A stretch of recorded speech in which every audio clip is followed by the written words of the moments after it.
a mighty man, victorious in numerous battles, ascends to become a powerful king.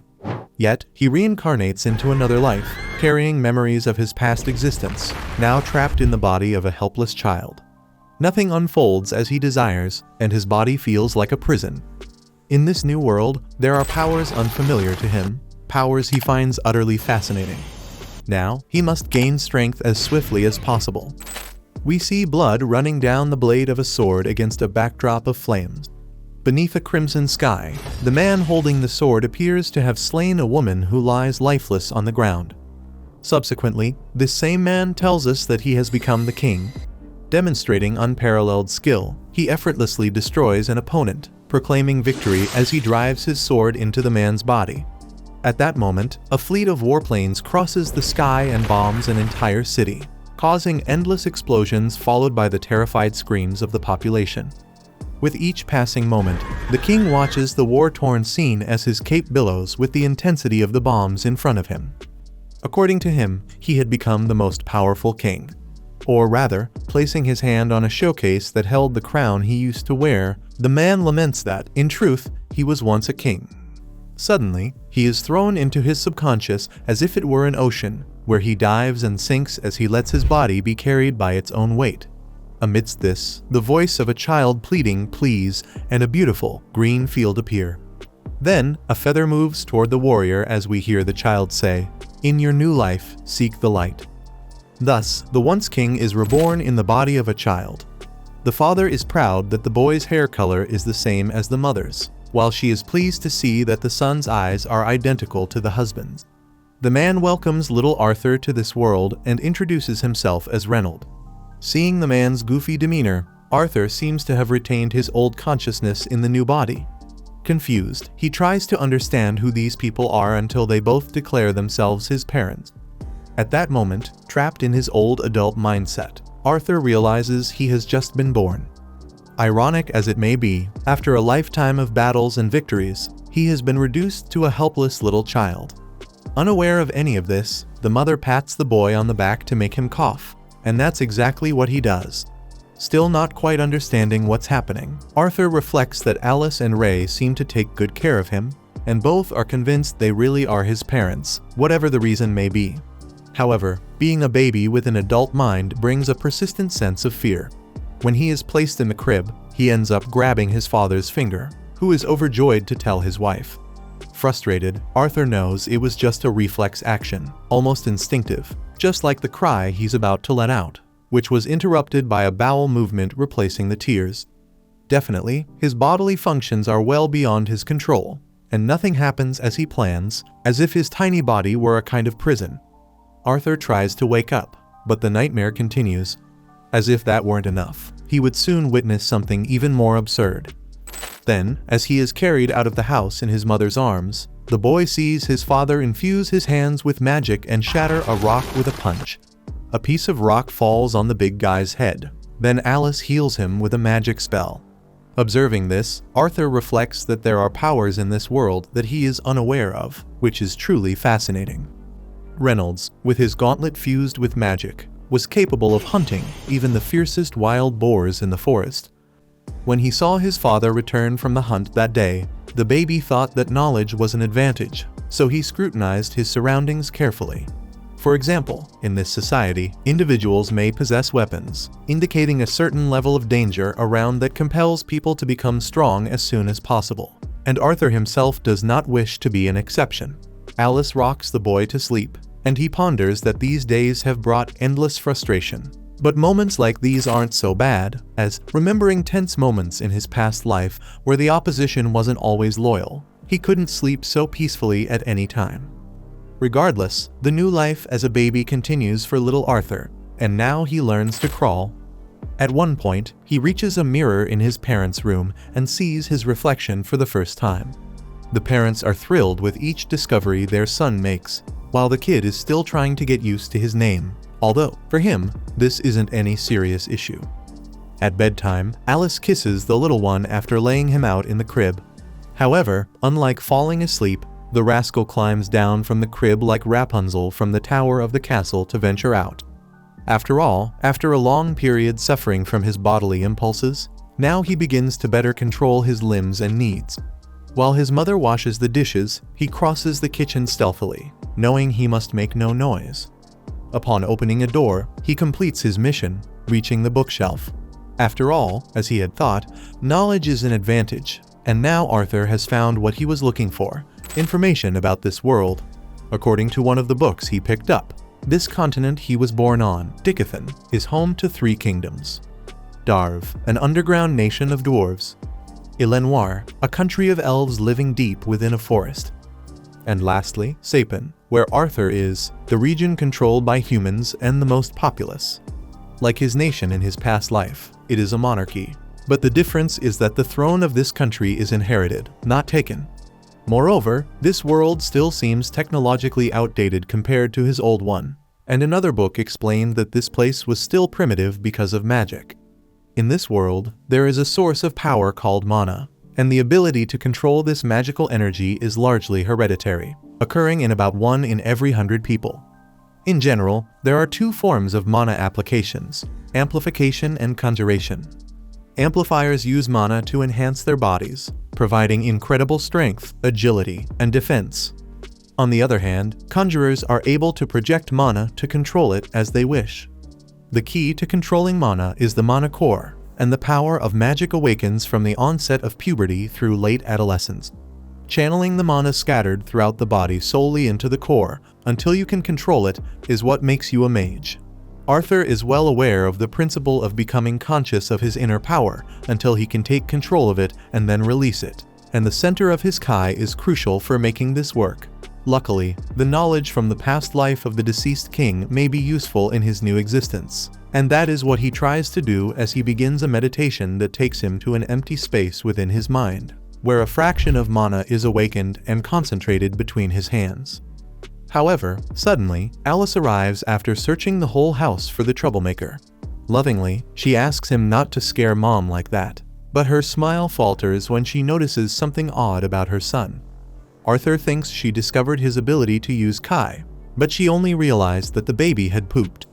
Faced with this, Arthur becomes even more convinced that his body is a prison and that he needs to gain more power. The next day, Alice writes in a diary that Arthur was born 2 years ago, noting how cute, curious, and good he is. However, it bothers her that he has never smiled. Outside the house, Ray teaches his son to use a stick as if it were a sword and convinces the boy that he has a knack for it. He calls his wife to take a look at the kid's moves, but Alice is not at all happy to see her darling little boy playing with such violent things. Speaking of 2 years of life, it was what Arthur needed to understand the power structure between this couple. Or maybe it's the case that women rule in this whole world. Later, the little boy is taken to the city. According to his mother, he always gets excited when he arrives at this place. Meanwhile, Arthur absorbs a lot of information to understand this world while walking in a busy area. For instance, by looking at the variety and quality of weapons, he can judge the level of technological advancement of the nation. Still, there are several substances that did not exist where he lived before, in addition to having the chance to personally observe magic, which is equally surprising and productive. On the way home, in the late afternoon, while sleeping on his mother's back, the baby thinks that this couple has met all his needs, and that although it is a limited life, it is not unpleasant. Because of this, he wonders if this is how a family functions, as this is something he never had the chance to feel. Anyway, this warm way of his mother is not at all bad. And speaking of affection, Alice points out that she is very happy when her son gets out of bed to read, or when his eyes sparkle when visiting the market in the city, and that he probably got that from Ray. Like him, perhaps Arthur also wants to someday go out to explore the world. Honestly, the mother would prefer to see the boy leading a peaceful life. When dawn breaks again, Arthur watches his father practicing and ponders that he is very lucky to have such an example to follow. After further shattering the rock he had already destroyed, Ray gives a thumbs up to his son and asks if he isn't amazing. The mother puts her hand on the boy's shoulder and comments that the show wasn't that big of a deal, but that now things are going to get better. That said, Reynolds throws a punch in the air that causes powerful gusts of wind. Additionally, by stomping on the ground, he causes a wave of wind that leaves his son awestruck. Definitely, Ray is an amplifier, and this gives Arthur even more desire to get his hands dirty and evolve his strength a bit. However, his mother is the natural obstacle to his learning, given that the son is just a baby and needs to take his afternoon nap at this time. Thus, Arthur does not give up and stretches his hand towards the bookshelf, making it clear he wants to get close. Alice denies the request and reinforces that it's time for the baby to sleep. But then he appeals to cuteness to get what he wants, and the strategy works. Upon grabbing one of the books, the boy feels like a great victor. As he starts meditating, he recalls that he acquired a variety of knowledge over these 2 years of life, and among them, the most valuable is knowing how to produce a mana core, accumulating in one point the countless fragments of magical energy scattered throughout the body. This task required a lot of effort and dedication, but it's finally paying off. By the way, upon gathering the last fragment, Arthur causes an explosion that destroys a good part of his house. Outside, Ray had shielded his wife from the debris, but ended up suffering a serious injury to his back. The two rush inside to see how Arthur is, and Ray reaches the sun first.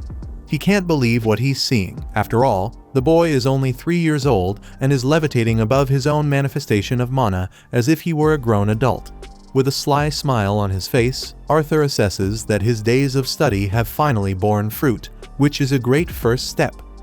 However, parts of the wooden ceiling threaten to fall on the child's head, and the first thing he thinks is that he can't die now after what he just achieved.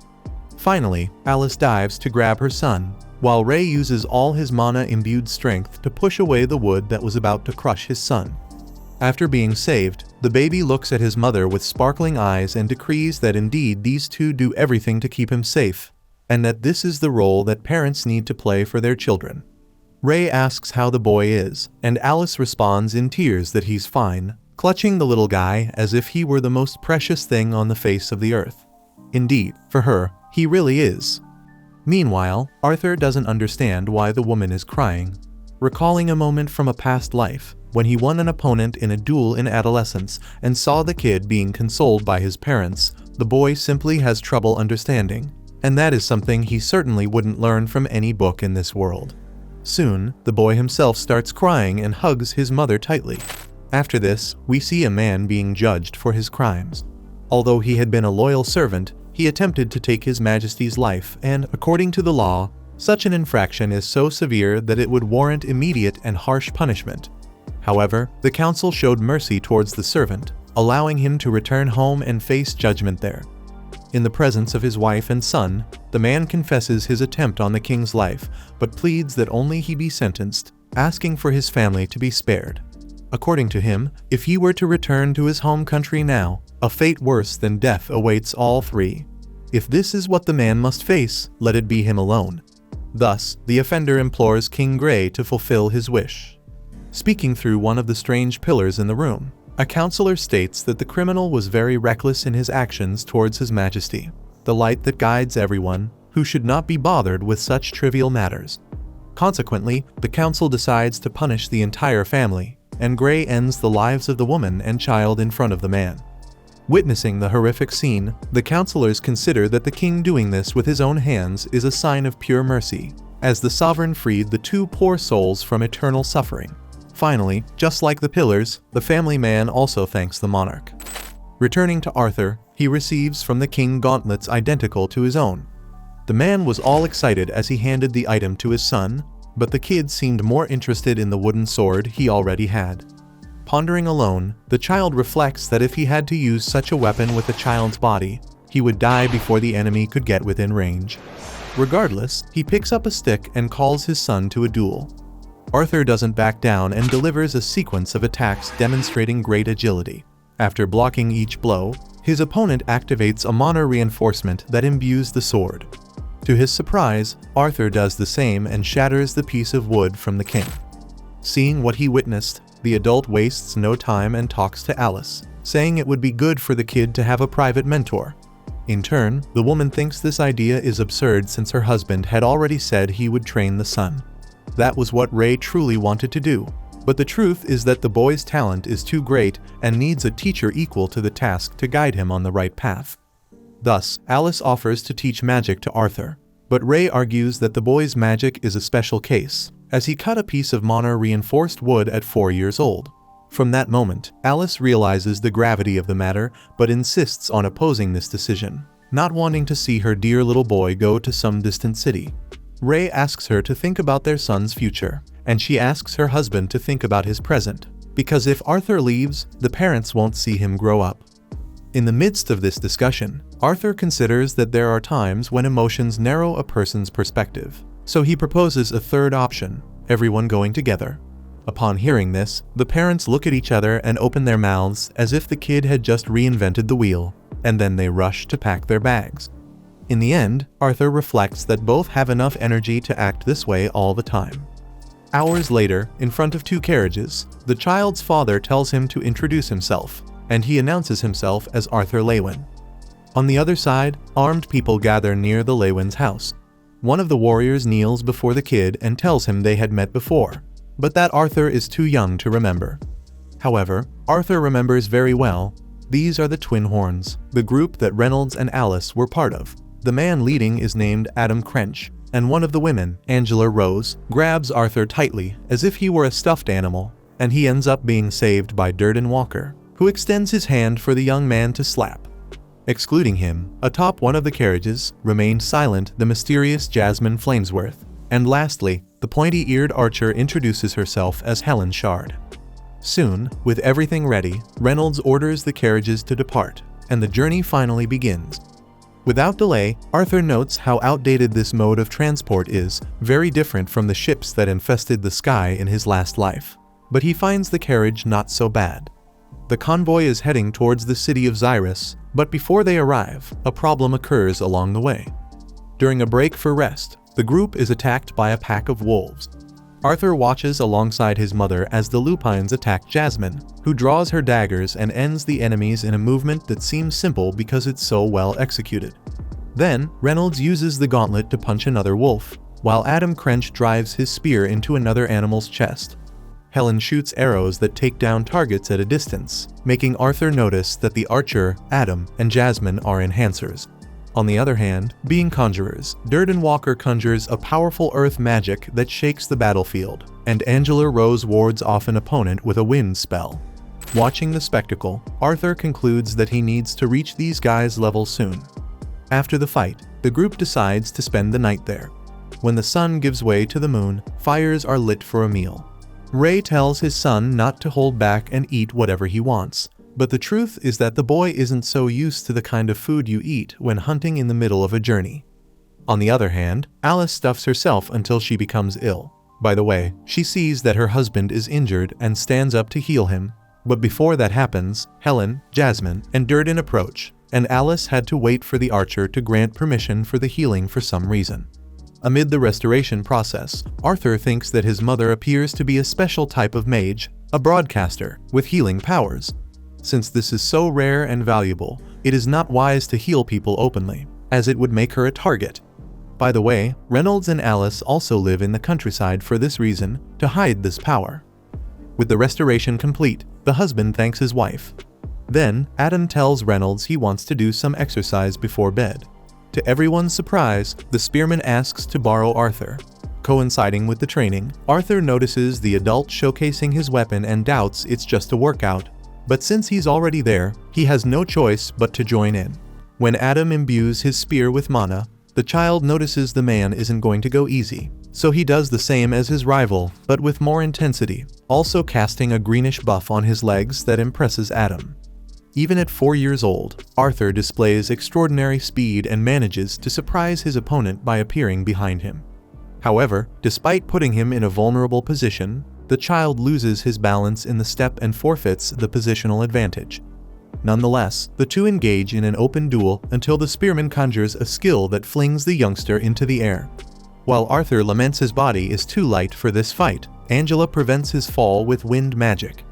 After the duel, Durden and Helen complain that Adam was too rough on the boy, but the spearman insists Arthur is a relentless little monster. On that note, he wants to know what kind of training or weird juice the father gave to the child, but Ray responds that he never did anything. In fact, in the midst of this, Jasmine suddenly appears in front of Arthur, asking him to teach her how he pulled off that move. Arthur knows that It's the eyes of someone who won't give up until they get what they want. By the late afternoon of the following day, the little boy surveys his cart and concludes that the journey has been quite smooth. The next day, the convoy takes another break, and Arthur uses the opportunity to evolve his body and mind in certain aspects, receiving training from the adults there, each contributing with their specific skills. Moreover, just as he learned, he feels a tremendous honor to share the knowledge of his past life with the dagger girl. Focusing his body, the boy conjures the greenish buff he used in the fight with Adam and shows the speed achievable when you are armed with this power. At night, the 4-year-old lights a candle to read a book in front of Jasmine. After that, he stops to eat something as usual, but something unexpected happens. As dawn breaks again, Jasmine thanks the little boy with a dagger tied with a rope as a gift, knowing that today is his birthday. Watching the scene closely, the other women find it incredible that Jasmine finally made friends with someone, which is very difficult for her. At this point, the men call the rest to continue the journey, and Arthur sees his mother feeling ill with something, though she pretends nothing is happening. Finally, the convoy resumes its journey towards Xyrus, but at a certain part of the route, it is attacked by a gang of thieves who have set up an ambush and shoot several arrows at the travelers. Angela uses her magic to repel some, but the situation is grim, as there are many enemies. Their leader demands that the women and children be kept alive to retain their value, while Arthur reflects that such people exist in any world. Soon, the group of bandits on the hill slides down the ravine towards the victims. Alice holds her son tight and promises to protect him. Durden launches a fireball that devastates the ravine, while Reynolds takes down several adversaries along the way with his martial techniques. Helen prevents an ally from being hurt by shooting an arrow into the heart of the bandit attacking him from behind, while Adam takes advantage of his spear's reach to hit targets in front of him. Jasmine, always the fastest, moves through the battlefield almost untouched. Arthur believes his allies form a more talented group individually, but that's not all that counts in a battle. Maintaining his devastating fury, Durden eliminates several opponents to save Angela Rose, but those thugs seem to swarm like ants in an anthill. No matter how many fell, 3 took their place. Thus, Arthur concludes that these guys' strength, as is quite obvious, lies in their numbers. Despite having shown great performance in the fight, Ray is thrown with force into one of the carriages and is temporarily out of combat. Alice and Arthur exit the stricken cart, but the family patriarch tells the two to get in, claiming his injury is nothing serious. Moreover, if the bandits learn of Alice's power, things would really get ugly, so Arthur must take his mother and flee. Outraged, the boy insists he is old enough to fight, so the father tells him to use that strength to protect his mother, as she is expecting another child. Upon hearing this, Arthur immediately understands why his mother had been ill those times. For this reason, he acknowledges his responsibility and buffs his feet again. As he approaches the Lewin family, the chief of the bandits orders his henchmen to chase after the child and the woman. At the same time, Ray attacks the man with all his strength and, although weakened by injuries, still manages to drag the enemy across the ground and halt his advance. Meanwhile, Arthur and Alice are caught off guard by a pair of thieves who had placed themselves in their path. But Jasmine and Adam kill the two to clear the passage, just as Helen covers the child and mother from a distance with her bow. As he runs desperately, Arthur reflects on the irony of life. He, who took everything from others in his former self, now flees so that others do not take everything from him. Remembering how he acted in his past life, the man in the child's body wonders if this is what karma is. Eventually, during the escape, a wizard from the gang of thieves casts a spell on Arthur and Alice. The child pushes his mother to save her and absorbs the entire impact alone, falling from the cliff. With that, Arthur draws the dagger he received as a gift from Jasmine and vows to take his assassin with him to the beyond. As he throws the knife, the rope wraps around the enemy's leg and pulls him down. Durden and Angela rush to prevent the child's fall with magic, while Alice screams her son's name, who by then was too far away to be saved. As he falls, Arthur reflects on the strange fact that he hasn't gained anything, yet he feels fulfilled. Now, he finally understands what that man was pleading for when he begged for his family's life, and why Alice seems to be crying so much. To save their family, both she and Reynolds do not hesitate to sacrifice themselves, and the mere thought of never seeing someone they love again brings them to tears. In a way, it's a mix of joy and sadness, and that's what Arthur feels as he grasps the idea that he was about to gain a little brother. Without a doubt, it would have been wonderful. Hours later, as night falls in the forest where the convoy was attacked, Arthur lies fallen and unconscious until he finally awakens and, still groggy, tries to understand where he is. At that moment, very heavy footsteps could be heard nearby, and the ground shook as they approached. Without delay, a colossal and fearsome creature faces Arthur and, for some reason, bids him good morning by name, as if the two knew each other. Meanwhile, in a magical and indecipherable realm, a little girl says she found something beautiful, something she probably won't come across a second time. Another girl replies that bad things are bound to happen. Back to Arthur, his face was twisted in terror. Trying to keep his composure, his adult mind wondered what that creature was, and what he himself was doing there. Maybe, thinking he was the same as in his past life, the little boy charges at the monster only to be swatted away like a mosquito. The older, feminine voice from the mystical realm speaks again, this time through the giant beast. She tells Arthur he still has a long way to go, and that she's actually on his side. With that said, the creature walks over to a fruit tree and picks several pieces, offering them to the boy, guessing he wants to heal. Arthur tries to move, but his body is badly injured, his movements barely functional. The creature tells him he should consider himself lucky to even be alive. But if he doesn't eat the fruit, she won't answer a single one of his questions. So, the boy devours one of the fruits and immediately asks how his parents are doing. The creature says she can't leave this place, but she can see a bit beyond its walls. Then, she reveals a glimpse of the bloody battle that had unfolded. Still, she assures Arthur that his mother and father are safe. They managed to escape a few days ago. The news that they're both alive overwhelms Arthur. A single tear runs down his cheek as he expresses just how happy he is. Not quite knowing who to thank, he's soon introduced to the beast's named Sylvia. Inside that strange shell, the younger girl asks what she should do now. Sylvia explains that the answer is right there. Days passed since Arthur had been rescued by the creature. Since yesterday, his wounds had healed, and all he wanted now was to go home. But that wasn't going to happen just yet. According to the monster, they were near the outskirts of Elshire Forest, a place crawling with wild animals and outlaws. Still, Sylvia had come up with a way to get Arthur out of there. In a conversation with the boy, she realizes he wants to leave right away. But she tells him that opening a dimensional portal takes some preparation. Bored, Arthur picks up a stick from the ground and starts swinging it around like a sword. Sylvia chuckles, saying it's good to move the body around and that kids should always stay active and healthy. In the middle of his training, the boy reflects on how Sylvia had never spoken about herself. If she had been fighting something before, he has no clue. And yet, despite her terrifying appearance, she seems kind. After practicing, Arthur takes a moment to meditate. His aura flows through his body and Sylvia is stunned to see such a young boy already possessing a mana core.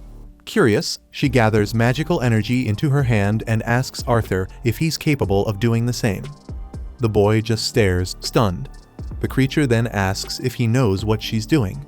He replies that she's gathering mana while casting magic. Internally, he likens the action to a plane refueling midair.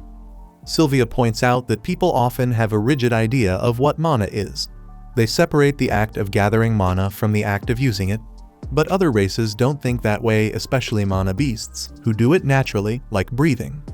Then, she asks if the boy would like to have that kind of ability. Seeing his excitement, she presses further, what would he do with such power? After all, he'd be immensely strong. Arthur takes a while to respond. He thinks back to all the people who protected him in this second life.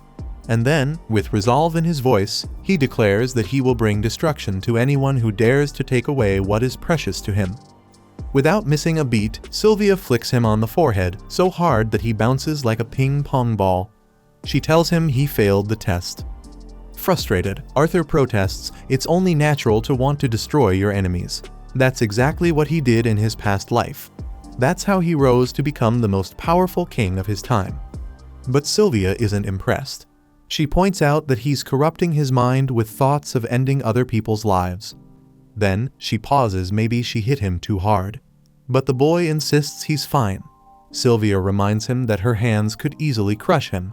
But they could also be gentle. so she asks which would he prefer.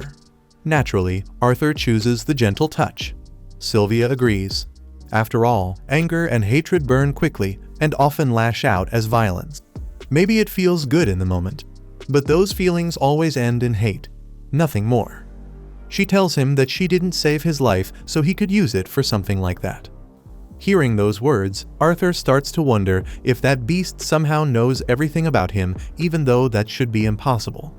Sylvia then returns to the original question. What will you do when you have that power in your hands? Again, Arthur recalls memories of his time with friends and with his parents. With determination in his eyes, he says he wants to protect the people he loves. Sylvia smiles. That, she says, is the perfect answer. Meanwhile, not far from them, a beast of the same kind as Sylvia prowls the perimeter, vowing not to let her escape. In the next scene, we're taken into a memory from Arthur's past life. As he walks down the corridor, the servants bow their heads to the great King Grey, who steps into a room where a lord appears surprised by his majesty's arrival. Immediately, the man expresses his gratitude for such an honorable visit. But Grey reflects inwardly he was king only in name. Back then, political power rested entirely with the parliament. The nation's resources were drying up, birth rates were declining, and all that remained for the king was war. He had become nothing more than a killing machine. The old man praises Grey, saying his many victories brought wealth and glory to the people. But setting that aside, he humbly asks what brings the sovereign to his door. Gazing at the paintings on the wall, Grey turns to leave and informs Marlon that he is going to abdicate the throne. Some time later, the royal crown lies shattered on the floor, and the king's sword planted into the ground like a stake. Now in his second life, Arthur begins to learn how to control a power that few will ever even lay eyes on.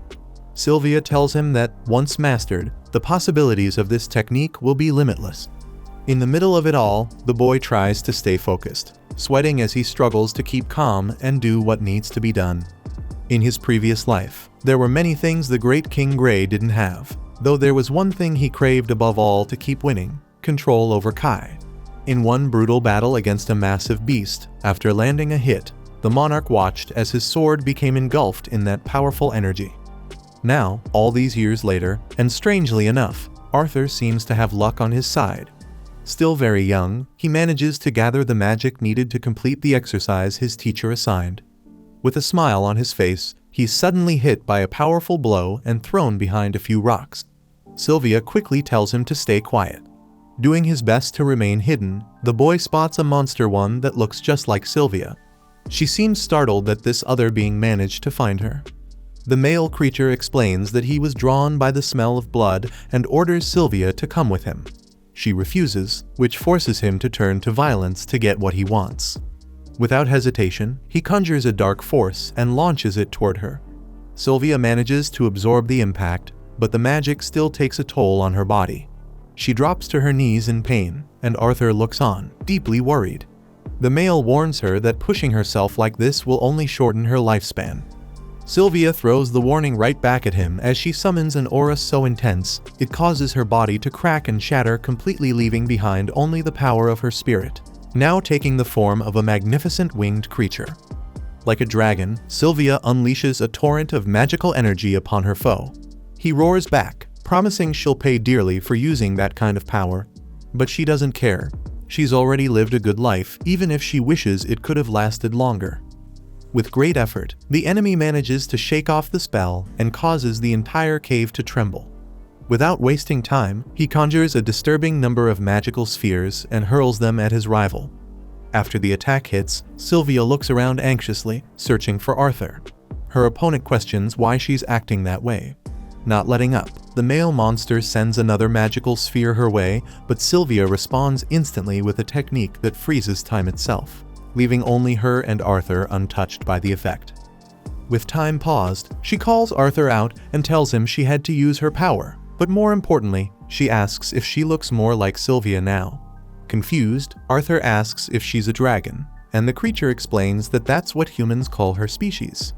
She then opens a dimensional portal and apologizes, saying the exit isn't as close as she thought it would be.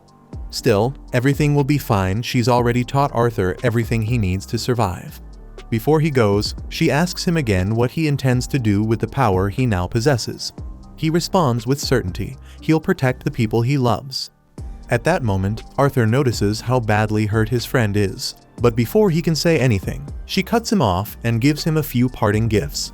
An egg, which must be wrapped in a feather and taken care of with great care, and a mysterious mark that now covers his arms. However, the beast doesn't explain the purpose of the mark, she simply assures him he'll understand it when the time comes.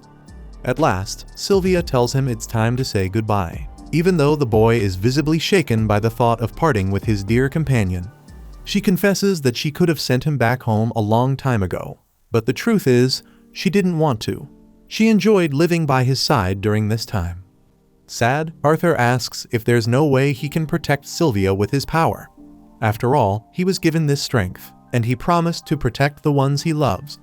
But Sylvia explains that what's happening now was inevitable, so that promise doesn't apply here. The calm, matter-of-fact way she said it surprises the young boy. He wonders if it's the gratitude he feels for her that's making everything hurt so much. Maybe the time they spent together has changed him forever. And then, through tears, Arthur says that he doesn't care if Sylvia is a dragon, she's like family to him. Sylvia reminds him that he already has a mother, but when Arthur says she could be his grandmother, the creature's eyes widen with emotion. Pretending it's nothing, she softly asks him to call her that again. The boy repeats the word, and it makes a single tear fall from the dragon's eye. She then gently pushes Arthur toward the egg and feather so he can grab them and enter the portal. Just as he's about to fully step through, Arthur turns back and begs Sylvia to come with him, but it's too late. The portal's magnetic pull of mana has already dragged the boy in and made him vanish. Now alone, Sylvia takes one final breath and releases her hold on time, allowing it to return to normal. At that very moment, the enemy's magical sphere strikes her directly and throws her to the ground. He mocks her, saying she's finally decided to stay quiet. But then, noticing the pool of blood forming around her, he starts to worry he may have overdone it, even though he doubts someone like Sylvia could ever be killed by such a weak attack. And he's right, Sylvia is still alive. Playing dead to lower his guard, she unleashes her magical torrent straight at him. The force is so overwhelming that a massive explosion fills the entire cave and can be seen from a great distance, its scale enormous. Inside Sylvia's mind, she wonders if it was enough. A younger voice responds it was. With that, the elder leaves the rest in her companion's hands, who promises to take care of everything. Meanwhile, Arthur was crossing through the portal. Sylvia spoke to him telepathically, asking if he remembered what she had told him. When he confirmed, the dragoness assured him that he was going to be just fine. Even so, Arthur couldn't help but feel that the whole situation was incredibly sad. Sylvia agreed, reminding him that the world is, by nature, a place filled with sorrow, but that it's still possible to turn all those negative feelings into happiness. Arthur shouted that he wasn't capable of doing that, but his friend calmly told him it was okay if he couldn't do it yet. What mattered was taking one step at a time, little by little. That's all she wanted for him. After all, she knew he could do it because he had once been the strongest king she had ever known. Hearing those words, the boy froze, confused by how she even knew that. But Sylvia simply asked him not to let his heart be consumed by hatred or anger, but by light instead. And hearing that, something began to click inside him. Arthur started to believe that Sylvia might have been the one responsible for a very important moment in his past. Suddenly, he found himself lying in the exact same position he had been in when he first met Sylvia. His eyes welled up with tears as the truth hit him. Then, quietly, he got up and placed the gift, the egg, inside his bag. Just then, a sound echoed nearby. Immediately, Arthur uses his muscle enhancement to reach the top of a tree. From there, he notices that the egg he had received was vulnerable. He zips up his bag to protect it, then leaps from branch to branch until he encounters a group of bandits who had attacked a carriage and were taking a young elf maiden prisoner to sell her as a slave. Witnessing this scene, Arthur instantly remembers being attacked by that gang a few days ago. When the elf is thrown into the carriage to be taken away, his anger surges. He recalls how Sylvia had refused to teach him her powers because of his violent rhetoric. With this in mind, Arthur vows not to let negative emotions take over.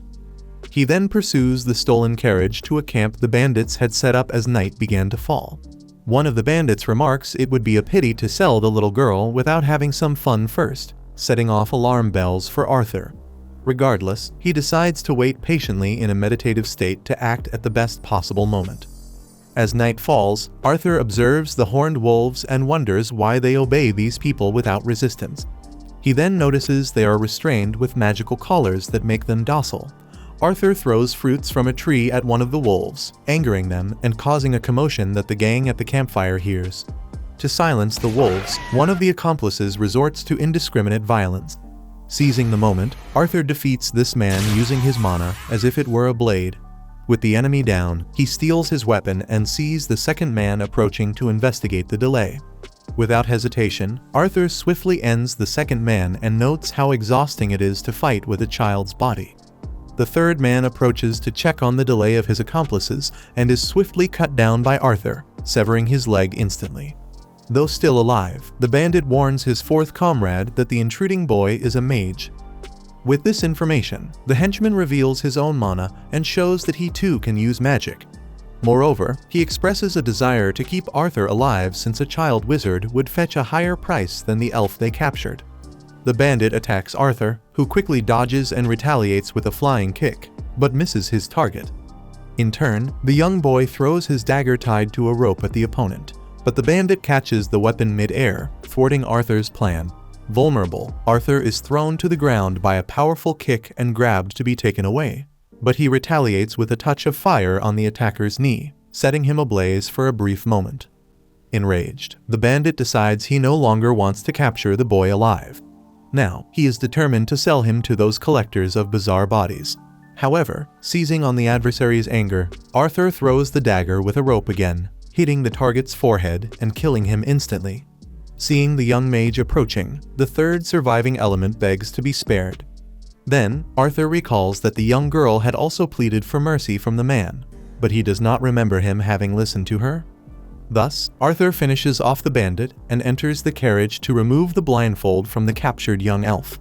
For a moment, he sees the elf as if she were someone else, but with no time to ponder on it, he decides to take the girl out of the vehicle and tells her she is free to go. The elf asks if the human is hurt, and Arthur shows a wound that would definitely make a child of his cry. Putting that aside, he reflects that this is the first time he's seen someone his age since he was born in this world. Finally, he covers the bodies of the bandits with blankets, claiming that it's not something a child like the elf should see. The girl responds that the human is also a child, leaving him without an answer. She wants to know what happened to the guys who kidnapped her, so the boy lies that they were involved in an accident, but that everything is now fine. The next thing Arthur does is gather the girl's belongings and remarks that it was fortunate he arrived in time. Hearing this, she blushes and grabs the boy's hand. While saying nothing, she hopes her expression conveys that she cannot be left alone because she is afraid. Arthur assures her that the guys won't bother her anymore. Then she thinks to herself, this kid must be crazy to leave a girl this pretty alone. Honestly, Arthur thought that a forest like this should be safe for an elf, but she corrects him, saying her parents once mentioned that a child elf could be eaten remorselessly by a ghost tree. Hearing this, Arthur asks which direction she came from, and she points randomly, actually in the opposite direction from where she arrived. To rectify the situation, he inquires how far she is from home, but she also has no idea, as she was chasing insects and got lost. Arthur concludes that this individual is not very rational, but supposes that children are generally like that. Lilac, he remembers himself when he was a kid in his previous life, alone and abandoned in a cell, and decides he will not leave this girl alone. The issue is that he has no idea how to control the horned wolves and imagines it would be better to spare them the pain, but the elf suggests they just be released. Arthur worries they might attack, but she assures him that the animals were only being used by those bad people and have no intention of being aggressive. Moreover, the forest people cherish life. With that, she releases the animals, and they leave without causing trouble. After that, the pair walks through the forest until dawn. During a break, Arthur asks the companion her name, and she introduces herself as Tesha Iralith.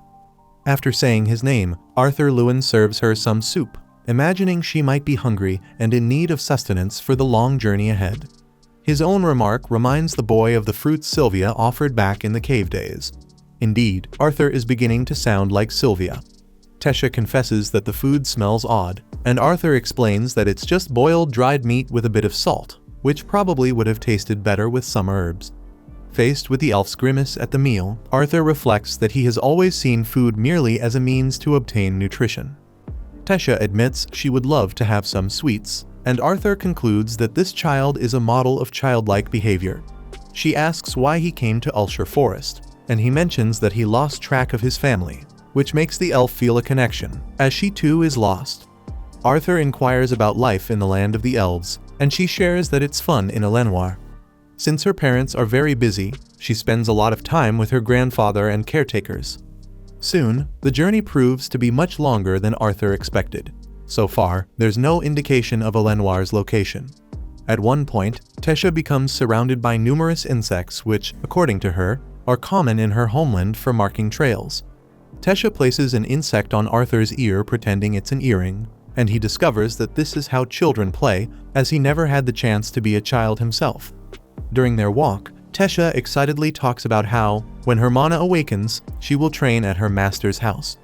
Arthur asks if there isn't a school system in her land, instead of a private mentor, but the elf has no idea what he means by that. Meanwhile, a horned wolf lurks in the forest, and Arthur is aware of it. When night falls, this animal begins to howl, and the boy believes he should have killed the wolf to prevent a possible attack at dawn. Arthur tells Tesha to rest in the tent while he keeps watch outside for a while. Alone, the human tries to understand what Sylvia intended by giving him that egg. Later, Tesha can't sleep, so she even remembers her grandfather telling her never to sleep with any boys, but she's willing to keep a secret about Arthur. Nonetheless, he isn't sleepy and insists she try to sleep again. Still worried, the elf argues that if the boy stays outside, some bandit will notice there are children there, which could bring trouble. Realizing that's not what the girl meant, he asks if she's afraid of ghosts, and she pretends she isn't, arguing that she's just concerned about their safety, so it's best if the human keeps watch inside the tent. After her insistence, Arthur eventually enters, and Tesha continues to pretend she isn't scared, but asks that the boy not leave the tent without telling her, and asks him to accompany her to the bathroom when needed. With everything calmer, Tesha mentions that Arthur must be from the human kingdom, and she heard from her grandfather that the men there are perverts and have many wives. Arthur asks if the girl even knows what perverted means, but she thinks she doesn't.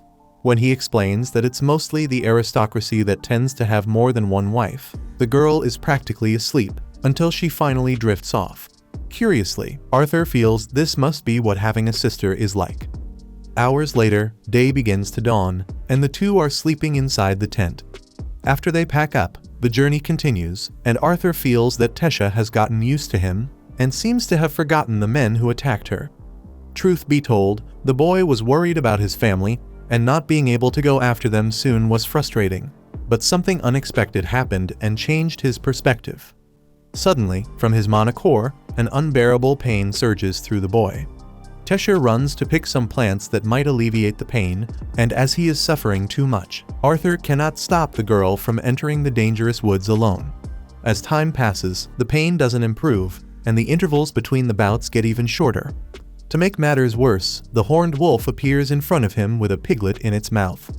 Tesha arrives shortly after with a medicine for stomach pain, and Arthur tells her to stay away from the wolf. However, the wolf lays the pig on the ground and leaves without showing any hostility. Seeing this, Tesha believes the animal might be grateful for having been set free. When the moon takes over the sky again, the pair set up another campfire to spend the night and feed on the pig left by the horned lupine. Tesha mentions she didn't find medicinal herbs, but she found mushrooms that might be useful, as they are so nutritious that the women in Elenoir always eat them.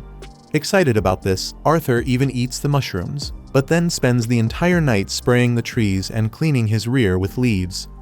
As bedtime approaches, the human's eyelids begin to weigh down, while Tesha says that the elves always tell stories at bedtime, stories about the human kingdom and the nation of dwarves. The elf has always wanted to visit these places, but thinks there are too many bad people there. In fact, the people of Elenoir tend not to trust outsiders because of this, especially humans. When she finishes talking, Tesha realizes that Arthur has fallen asleep, so she covers the boy with a blanket and concludes that she is the more grown-up of the two. When morning arrives, the pair set off once again for the hike, and Arthur Lewin suffers from stomach pain and also in his monocore. Unfortunately, as he himself knows, children are too weak for journeys as harsh as these. Tesha pauses to point out that the two of them have become quite close over the days, so she asks if it's okay to call the human Art, as if they were friends. He says it's fine, but as the girl complains that his response was too dry, he says the following sarcastically. For someone from the countryside and of humble origin like me, being called so affectionately by Lady Tesha Iralith is an honor I am unworthy of. Tesha complains that his jokes sound like they're from an old man, and he retorts that he doesn't want to hear that from a crybaby who can't even go to the bathroom alone. The elf gets annoyed with the boy's behavior, especially since she was just starting to think of him as a friend. The word friend brings back horrible memories for the human, but he lets it go for now. Soon after, the two reach a portal that makes Tesha happy, as they have finally arrived. She walks up to the passage and reaches out her hand to her friend, whom she now calls Art. They then step through the portal and arrive in Lenoir, a majestic elven city nestled in the forest. Tesha is accustomed to the place and lands gently on the territory, but Arthur seems to have crashed to the ground. At that moment, a battalion of elves approaches after being alerted by the use of teleportation in the area, and the soldiers grab the human unceremoniously. Arthur cries out Tesha's name, asking her to do something, but strangely, she remains silent in the face of the aggression. At that very moment, Arthur bitterly regretted letting his guard down because of Tesha's innocence. Earlier, they had grown closer, and now the boy blamed himself for falling for the tricks of that opportunistic elf. Suddenly, an elf ordered that the human be killed, but Tesha demanded they stop. The elf argued that beings of Arthur's race were extremely dangerous, but the little girl insisted that this boy was the reason she had returned home safe and sound. Still, the officer accused Arthur of brainwashing her, until an older elf appeared through an energy portal and ordered that the human be left alone. Tesha greeted her grandfather, who introduced himself as Virian Iralith, the former king of Lenoir. He thanked Arthur for saving his granddaughter, revealing she was none other than the princess of Lenoir. Hearing this, Arthur was extremely surprised, as the girl had never mentioned her royal status. Soon after, the child's parents arrived in a carriage, hurried and relieved to see their daughter was safe. However, the king was furious to notice a human's presence and demanded that Arthur be arrested. But Virian announced that he had ordered the soldiers to lower their weapons, as, despite being a barbarian, this boy had rescued Princess Tesha. The little girl confirmed this account and even requested that the boy be invited to the castle. The king was at a loss, as inviting a human to the elf palace was almost a crime against their species, but Tesha showed all the compassion in the world by setting aside these prejudices and inviting her friend for a meal. Before they left, Virian mentioned he would like to speak with Arthur later, and Arthur noted that this elf seemed to possess some kind of mysterious power. On their way to the castle, Tesha took Arthur by the hand, and they passed through the market set amidst the giant trees of the Elshire forest, where the curious homes of the inhabitants of the kingdom of Lenoir were built. Everywhere he went, the boy could feel the tension in the air, and the weight of those glares that gave him no peace for even a moment. Indeed, the hatred for humans was so deeply rooted in that society that it was impossible for them to act normally. Just like Arthur had read in history books, the past wars had left wounds that had never healed. Observing every detail of that eccentric region, Arthur noted that not only was the city peculiar, but so was this girl who was said to be the princess. Although she had secured his life in the moment of tension with the guards, the look she gave when Arthur was grabbed was quite dark, and the boy couldn't understand why she had behaved that way initially. Besides, the throbbing pain in his chest continued to exact its toll, but come what may, he must not let his guard down again, for it had almost cost him his life in this unfamiliar land. After the walk, they reached the castle, and Tesha was greeted by her many maids. She asked that Arthur be treated in the best possible way, as he was her savior, and if there were concerns about him being human, she assured them that the boy was a good person. First things first, Arthur requested a conversation with his friend about everything that was happening. Soon, Tesha's parents and grandfather gathered for this discussion, and the table was served with high-quality food. Arthur stood by the table because he did not feel worthy of joining the others, but Tesha insisted that he join everyone for the meal. sitting at the head of the table, the human felt even more withdrawn and exposed, as he was the intruder, the stranger. By the way, the king initiated the conversation by introducing himself as Alduin Iralith, and mentioned that the queen's name was Muriel. Arthur Lewin introduced himself as a humble peasant born in a poor village within the kingdom of Sapin, and he felt honored that someone of his social class had the opportunity to be alongside the aristocracy of a distant kingdom. Alduin praised the boy's education and vocabulary, and Arthur felt that he had scored a point, as things would never progress if they continued to see him as just a child there. The king asked what had happened in the forest, and Arthur omitted some things, but not the fact that he had been separated from his family during a bandit attack. That is, not that he had lied about everything, but let's just say some things he said weren't the whole truth. Then, when he mentioned the part where he met Tesha, the atmosphere in the room suddenly changed. Alduin slammed his fist on the table upon discovering that slave traders were about to take his daughter, and he once again highlighted the wickedness of humans for engaging in such an evil profession. Pardon the interruption. Arthur argued that no profession is determined by race, and that any species could commit such an atrocity. Virion asked how the boy had managed to rescue the princess from the bandits, considering he was just a child. Arthur revealed that he was a mage, and had used his sorcery to eliminate the criminals and rescue Tesha. An elvish soldier at the table contested this claim, as a child could never do that, and even accused the boy of deceiving the princess just to infiltrate this kingdom. Virion ordered for the last time that none of the soldiers raise their voice to the visitor, and Tesha confirmed the human's version, vividly remembering those men planning to sell her because of the value her race would have on the market. Suddenly, as she found herself immersed in these traumatic thoughts, Tesha was embraced by her mother with immense affection and support. Alduin believed the human story, who thanked them for their trust, but also had a request to make. As mentioned, Arthur had been attacked by bandits, and his only wish was to return to Sapin and reunite with his family. On the other hand, although things had been smooth so far, the deep scars of the troubled relationship between the two races began to resurface, and Alduin was not inclined to show so much compassion to a human to the extent of helping him in this. However, Arthur stated that this was precisely why he had made this request. If the elves claim that humans are mere savages, surely they do not behave in the same manner. Alduin was left speechless, and Virion remarked that the boy had caught him there. Whatever the case, the king mentions that the existing hatred between the two races won't disappear overnight. Tesha steps in, making a stern face at her father in an attempt to make him adjust his stance in this conversation. Immediately feeling the pressure from the young girl, the leader of the Elenwar elves reveals that, for starters, the teleportation portal to the kingdom of Sapin is only accessible to the council of rulers from the three races, held every 7 years, with the next opening not due for another 5 years. On the other hand, the king cannot allow a human to live among them for that long, so he arranges for some soldiers to escort the visitor back home tomorrow morning. Arthur is moved by the chance to return to his homeland until the pain in his chest overtakes him again, contorting his face in agony. At night, the elves provide a room for their guest, and as he showers, Arthur notices the pain worsening with each passing moment. In that instant, he silently calls out to Sylvia, as if she could somehow hear him. After the shower, he steps out onto the balcony and finds comfort in the night breeze to ease his suffering.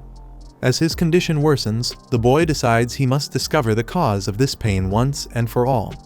Then, he sees Tesha with her parents and wonders if Reynolds and Alice are all right. In his mind, his parents would never die easily and surely escaped safely. But the growing longing makes Arthur question if, when they reunite, they will smile at him as Tesha's parents are smiling at her. Amid this reflection, Tesha notices he seems restless about something.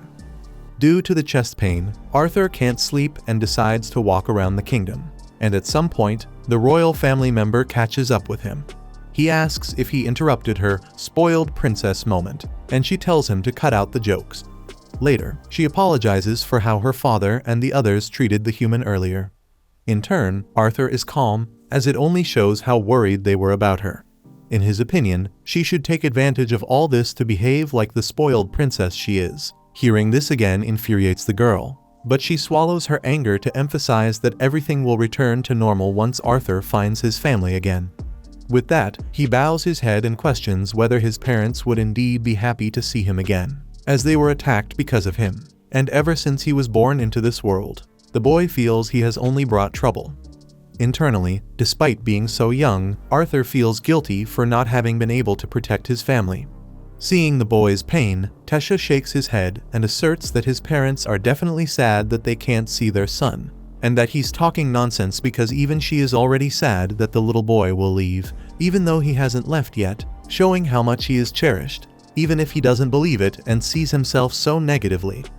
Just then, a spectacle of natural lights begins to grow and parade through the air of that balcony, and Arthur is able to clearly see Ray and Alice amidst it.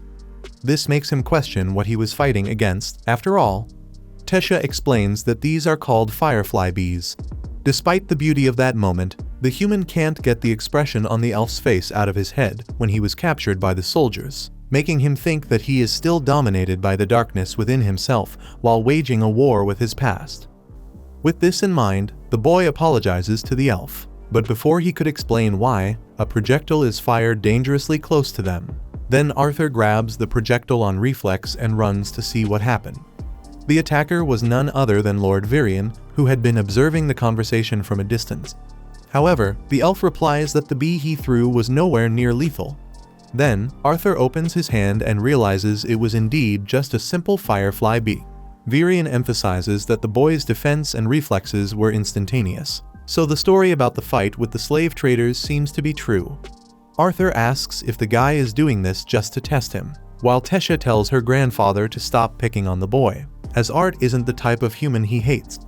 Virion responds that he would never come just to make fun of the young man. In fact, by summoning a wooden sword, he confesses that it's been a long time since he's seen someone so interesting. Then, the elf throws the weapon to the human and moves his granddaughter further away with a levitation power. Knowing what it entails, the boy holds his sword in combat stance, then strikes trying to surprise the opponent with his speed. However, despite his age, the former king of this land shows unusual agility and successfully dodges the blow. Curiously, even though he's much younger, Arthur needs to use mana to accelerate his movements and keep his defense high, because the truth is that the opponent is much faster than him.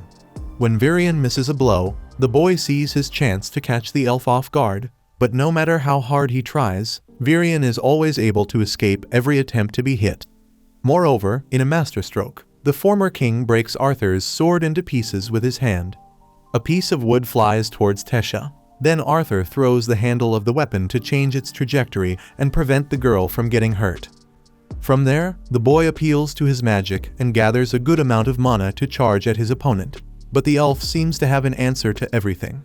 This reminds Arthur of the look he saw in the beasts he faced in the arena in his previous life. The claws and fangs ready for a final attack, launched instinctively at the right moment. When that time comes, it's kill or be killed, nothing less. After being repelled by the opponent, Arthur is thrown back, but doesn't lose his balance and resumes his offensive with enthusiasm. With incredible speed, he finally manages to hit Virion, who really didn't expect that to happen. Anyway, he announces that it's time for the second round, but Tesha pinches the old man's ear and tells him to take it easy and stop mistreating Art. Virion replies that if he had gone easy, he himself would have been mistreated, and Arthur finds this absurd but says it's an honor to be overestimated by the Lord. In turn, Virion thinks that if Arthur truly believes in honor, he should become his apprentice. The human is stunned by that response, but the elf is serious and reaffirms his invitation to train him. Arthur remembers that his parents still don't know he's alive, and that it would only worsen the situation for him to stay holed up in this forest. But Virion offers to let the child's parents know that he is well. The boy is excited by the idea, but the pain in his chest returns and steals his joy of living. As he had already suspected, Lord Virion asserts that young Lewin has inherited a bestial will, so it is very important that he become his apprentice. Otherwise, Arthur Lewin will die. At another moment, Arthur found himself lying in a dark, surreal space. The pain in his chest grew so intense that it tore a hole through his body, forcibly releasing a manifestation of his anxiety, one that turned against him. Art couldn't even move to defend himself from the malevolent entity. But just in time, he was jolted awake by his new elf friend, who pulled him out of that nightmare. Even awake, the boy was still half asleep, mumbling for just 5 more minutes to the monster from his dream. Tesha, clearly offended at being called a monster by the brat, lost patience and shook him harder, reminding him he needed to meet with his grandfather. After some persistence, Arthur finally got out of bed. Tesha asked if he'd truly decided to stay there. He told the princess he wasn't sure yet, maybe things would feel clearer after his walk. But the moment he called her princess, the elf pinched his back in protest, reminding him she didn't want to be treated with such formality. Later, when they arrived at their appointment, King Alduin was grumbling to his father, saying they shouldn't allow a human child to stay in the elven city, it went against their laws and traditions. But Virion insisted he liked the boy and wanted him to remain for a while longer. Hearing her father complain, Tesha reminded him that Arthur had saved her life. Alduin snapped back, telling her to stay quiet. Virion, clearly tired of the argument, dismissed them both and told the two kids to hop into the carriage. As it started moving, Arthur asked how long it would take to reach the mysterious friend of Grandpa. The seasoned elf chuckled and asked if that was really the right way to address someone like him. Arthur replied that it all depended on what happened next. Virion smirked and promised to grant the boy's wish. Tesha, who had dozed off, unknowingly leaned her head on Arthur's shoulder. Virion quietly commented that she'd woken up very early, eager to ask about her new human friend's future. According to him, as the heir to the throne, Tesha had grown up in isolation. She'd been betrayed countless times by adults and even by children who once called themselves her friends. Over time, she'd built walls around her heart, distancing herself from others. But now, when she's with Arthur, she smiles. Genuinely. It's a smile Virion hadn't seen in a very long time. For that, he thanked Arthur. And Arthur, struck by the elder elf's sincerity, was surprised most adults wouldn't dare thank a child. That moment earned Virion the boy's trust. After some time, the carriage pulled up in front of a secluded house. Arthur couldn't help but wonder how important this person must be for a former king to travel so far just to visit them. Suddenly, Virion kicked the door and yelled for the old witch to come out. There was no response, so he leaned in, trying to listen through the door only to have it swing open right into his face. The woman on the other side scolded him for yelling outside her home. Virion introduced her as Rhenia Darkasson, a special mage and an old friend. Arthur recalled that a special mage wasn't bound to the usual 4 categories just like Alice. Virion explained that the sorceress might be able to grant Arthur's wish, and the boy thanked him sincerely. Wasting no time and with zero interest in being polite, Rhenia told the brats to get inside so they could begin the procedure.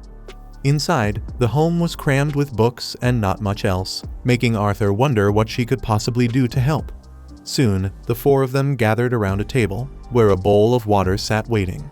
Arthur explained that he'd come hoping to contact his parents, just like Grandpa had told him was possible. Rhenia laughed when she heard the kid call Virion Grandpa, teasing that the old man was going soft for letting anyone speak to him like that. Then, she revealed she was a seer. Using her powers, she realized Arthur truly was a special child. In fact, even she couldn't see certain parts of his inner self. Normally, she could glimpse fragments of a person's past and future. She asked if that was what Arthur had come seeking his future. But the boy, eyes lowered, said no. He just needed to know if his parents were alive and safe. With that, Rhenia instructed him to gaze into the water and focus on his mother and father, filling his mind with every detail he could remember. As he did, she cast a spell near his head and told him to speak to them the moment he saw them. In an instant, Arthur Lewin saw his mother, her reddish-brown hair glowing softly, her skin kissed by the sun, her presence warm and gentle. Then came his father, with those piercing blue eyes. At home, he was calm and kind, but out there, he was a charismatic leader and a formidable warrior. In the vision, Alice was serving Reynolds some stew, the same stew that reminded them of how much Arthur loved it. Alice mentioned that today was their son's birthday, and the memory of that day brought a wave of pain crashing down on her. The trauma of losing Arthur so suddenly still haunted them. After he disappeared, the grief hit hard. Durden even punched Ray in the face after seeing him drink too much, drowning in sorrow over his missing son. Still, time moved on. The carriage kept going. Life had to continue. Thanks to the success of their mission, Alice and Reynolds were highly respected in their community. They were even rewarded with a mansion for their contributions. What's more, Alice's pregnancy was progressing well, and the two of them were ready to heal, to move forward with a new life. After recalling those moments, Ray regrets asking Arthur to protect his wife and child, and both parents begin to cry. But then, Arthur speaks to them through elven magic, reassuring them he's alive in the Elenoir kingdom. As much as he wants to return home, he can't not yet. There's a strange condition affecting his chest, and he needs treatment before he can even think about leaving. Still, he promises it's nothing serious and swears he'll come back as soon as he recovers. Before ending the spell, Arthur pleads with his parents not to blame themselves for what happened. He insists he would have done the same thing. Even if they had begged him not to, he would have gone, even if it meant dying. He doesn't know when he'll be able to reach out again, so he begs them to take care of themselves and not to worry. When the connection fades, Alice and Ray hug each other tightly, smiling through the tears. Meanwhile, Arthur lets a single tear fall into the water basin. No matter what happened, it's a relief to know his parents are okay. Whatever comes next, he's already made up his mind, so he asks Virion to accept him as an apprentice. Hours later, they return to the royal palace. Tesha, once again, is trying to talk some sense into her father, urging him to stop being so stubborn. It was that human boy who saved her life, after all. If they turn him away now, the people will see the crown as ungrateful. Finally, Alduin caves. He allows Arthur to stay on the condition that there are no problems because of it. Virion steps in to reinforce that young Lewin will be under his personal supervision, and that the people must be informed. If anything happens, the responsibility will fall on him. And with that, even though he clearly disagrees, Alduin lowers his head to his father's judgment and accepts. So, the king himself goes to speak with Arthur and apologizes for how he's acted since the boy first arrived. He admits that ruling for so long has made him a bit set in his ways. Still, he thanks Arthur once again for saving his daughter and officially welcomes him to the kingdom. Queen Muriel adds her own apology and tells Arthur she hopes he'll see this place as his new home. Arthur tries to understand what made them change their minds so quickly. But when he looks at Tesha and Virion standing there beside them, he figures it out. Clearly, the king is too soft when it comes to his daughter, and powerless when it comes to his father. And speaking of pushing boundaries, Tesha says that if her father really feels sorry for how he treated her friend, then he should let her show him around the city. Alduin looks nervously at his wife, silently asking for help. Muriel just smiles in approval. And with that, Tesha finally gets her wish, taking Arthur on a tour through Elenoir, starting with the bustling public market that sprawled across much of the city, alive with people and packed with colorful tents filled with goods, food, and all sorts of surprises. For Arthur, this was his first time experiencing an elven region up close, and he was truly amazed. Tesha, full of energy, grabs him by the arm and drags him along. There's a bazaar nearby that sells delicious fruits and sweets, she says, and if they don't hurry, everything will be gone. But on the way, they bump into an elven child who recoils in disgust, claiming he's been contaminated by human germs. That spoiled brat even points at Arthur and says that, sure, maybe he's earned the favor of Lord Virion, but this kingdom is no place for monkeys like him. Keeping his cool, Arthur sees a golden opportunity to let his mischievous side out, no doubt influenced by all the time he spent with Tesha lately. As the kids' friends mock him, one particularly arrogant boy sneers that while the princess may have an impressive reputation, walking beside a human will surely tarnish her legacy. So, introducing himself with flair, he declares he is Faerith Ivsar II, and he would like to accompany Her Highness on her walk. Arthur pretends to be amazed. Wait, are you the famous Faerith Ivysaurus? The kid turns red with fury at the audacity of this filthy human. But Arthur doesn't back down. In fact, he doubles down, bowing mockingly before such a brilliant prodigy. Seeing these two getting away with their antics, Faerith finally loses it and challenges Arthur to a duel, vowing to defend the honor of his noble lineage. Tesha asks if he's really willing to throw hands with Lord Virion's apprentice, but Faerith stands firm. His father taught him never to let anyone mock him, no matter who they are. So, he wants to know, does Arthur accept? Or will he run off with his tail between his legs, just like the monkey he is? Though Arthur isn't exactly thrilled with the idea, he agrees to the duel, even if he had thought such battles were reserved for meaningful conflicts, not childish squabbles. And so, the fight begins, with Tesha acting as referee. Faerith charges in, shouting for Arthur to start praying. In response, Arthur calmly throws a single punch right to the face. The elf kid spins through the air and crashes to the ground in pain. Arthur's not even sure if he actually hit that hard. Faerith's friends rush to help him, but Tesha wastes no time. She grabs Arthur by the wrist and pulls him away. The tour must go on. Watching Tesha's glowing smile, Arthur finds himself even more captivated by this remarkable princess. Together, they explore all corners of the marketplace. Arthur sees shops and goods he'd never imagined back in human cities, regional delicacies, cultural trinkets, and even a library filled with elven literature he's thrilled to browse. After the long day, Tesha asks if he's excited for his first training session tomorrow. Arthur says he is, but the look on his face says otherwise. He remembers Lord Virian's words, the training will be strict. After all, Arthur chose to stay in this foreign land without his family's support. Discipline will be key, but if he can push through, the reward will be beyond worth it. For now, though, he doesn't need to worry about the pain in his monocore. As the memory came back to him, Arthur turned to Tesha and, with a smile, said he was genuinely excited. After all, it had taken a lot to get to this point, countless battles, years of training with his family. Thinking about everything he'd been through, he made a promise to himself. He would work hard to shape his own future. Seeing the determination in his clenched fist, the princess mirrored his gesture and vowed to give it her all as well, especially to make sure Arthur wouldn't leave her behind on this journey.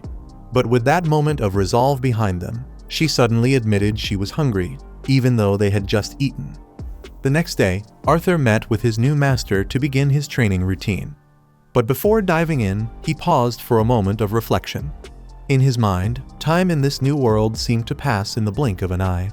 He had grown stronger, wiser, but the road hadn't been easy. Every step had been marked by trials, and with each challenge overcome, the next seemed even tougher. Still, the only thing he could do was focus on the doors ahead of him. And that thought alone made him realize the future was going to be thrilling. 3 years later, Tesha woke Arthur up the painful way using magic. Furious, he groaned and asked if she could try being a little gentler next time. She rolled her eyes and said she had, at first. But since he never woke up, she had to switch tactics. Shortly after, the two watch the king and queen leave for a meeting. At the same time, Tesha hands her friend a sandwich for breakfast, joking that food always tastes better when it's given by a beautiful girl. Without missing a beat, Arthur takes a huge bite out of the stuffed bread and asks where this beautiful girl who made it is hiding. Later, as they're warming up for training, Virian complains that they showed up late today. He tosses each of them a wooden sword to start the day's exercise. As the two kids promise to take each other's heads off, the old elf reflects it's time for them to take the next step. Moments later, with Tesha sprawled out on the ground after the duel, the experienced elf begins a review on magic. According to the book he's reading, once a person stabilizes their mana, the foundation of all magic, they can then gain control over one of the 4 natural elements: fire, earth, water, or wind. The element someone can learn depends on their race. For example, elves are naturally attuned to wind, dwarves to fire and earth, and humans can potentially control all 4, though in the end, each person will usually bond with just one. That said, there are extremely rare cases where a human can actually wield all 4. Still lying on the ground, Tesha wonders aloud why Arthur doesn't train his body while using magic like she does. Virian answers flatly it's because the boy is still weak. His monocore contains the beast will. Right then, Arthur feels a sharp, searing pain in his chest. Virian explains that the beast will disrupts the balance between the body and the monocore, which is what causes the pain. When he hears the word beast, Arthur's mind starts racing, imagining what it could mean. Virian tells him that the first step is to assimilate mana throughout his body. Tesha, meanwhile, teases him, saying the real reason he's like this is because he just got whooped in their duel. Arthur groans back that anyone would be in pain after taking a hit from this princess. He then reflects, when an elf awakens to their mana at the age of 10, it's considered a sign of great talent, and Tesha awakened even earlier, at 9. Since then, she's trained with him every day. Seeing that Arthur still has energy left, Virian decides it's time to awaken the beast will within him. If they succeed, the boy won't have to suffer anymore, and he could even become a beast tamer. With that, the master raises his right hand and begins casting a fire spell that travels forward, reaching the boy's mana core the moment Varian touches his chest. But the moment he does, something unexpected happens. The fire spell spirals out of control, exploding and throwing both elves backward. When the chaos settles, a glowing mark appears just beneath Arthur's eye, then fades. The boy collapses, unconscious. Arthur is immediately taken back to the palace at dusk. He wakes up in bed to find Varian sitting beside him, clearly worried. The elf asks how he's feeling, and though Arthur is still a bit disoriented, he replies that he's fine. That's when Varian asks if he knows what the beast will really is. Arthur recalls the moment Sylvia revealed her true identity as a dragon. When he tells Varian about it, the elf's expression turns serious. He urges the boy not to tell anyone else because the will of a dragon is known to bring unexpected conflict. With that subject put aside, Varian reminds Arthur that he's scheduled to return home in 4 months. That catches the boy off guard. He thought he had another 2 years in Elenoir. Varian explains that a cultural exchange between the 3 kingdoms is about to take place. During this period, the gates to Xyrus City will be open. Arthur realizes that must be why the king and queen left earlier. But when the elf sees Arthur's distant expression, he asks what's wrong. He'll finally get to see his parents, after all. When the boy doesn't answer, Varian simply tells him to rest up. Tomorrow, the training will get even tougher. Arthur asks if Tisha knows about all this, and Varian says she probably already does. And in fact, at that very moment, the princess has just received the news from her parents. That night, Arthur lies awake thinking about the 4 months he has left in Elenoir when suddenly, the egg Sylvia gave him begins to crack and emit a strange magical reaction. Through one of the cracks, he sees a glowing eye peering out, startling him. Then, at last, the egg hatches, revealing a tiny little creature. Arthur carefully picks up the sleepy baby dragon and tries to communicate, but all he gets in return is a bite to the arm that leaves a burn. Then, something extraordinary happens. A magical crest appears above the burn and immediately soothes the pain. A moment later, the little dragon begins to speak inside Arthur's mind, making him think, at first, that someone else is in the room. He decides to name her Sylvie, in honor of her mother. She seems to really like the name. Still overwhelmed by everything that's happened, Arthur stares at the crest on his arm, wondering what it could mean. And at the same time, he can hardly believe it. He's a father at just 8 years old. Exhausted, he drops his head onto the pillow and Sylvie, of course, curls up right beside him. One thing's for sure, his parents are going to be shocked when they hear the news. The next morning, Tesha shows up to wake her friend with her usual grace and charm. But the moment she pulls off his blanket, she's met with a surprise, a dragon lying beside him. Arthur jolts awake at her scream, but it's not a scream of terror. It's pure excitement at seeing such an adorable creature just begging for a hug it clearly doesn't want. Right away, Sylvie can tell, this elf girl is going to be a handful. Later on, while the 3 of them were walking through the forest on their way to training, Tesha kept calling out to Sylvie like she was a pet, but the little dragoness growled back and tucked herself under Arthur's chin for protection. When they arrived at the training grounds, Varian nearly had a heart attack seeing that the dragons had already awakened, and that it was not only training, but walking on all 4s.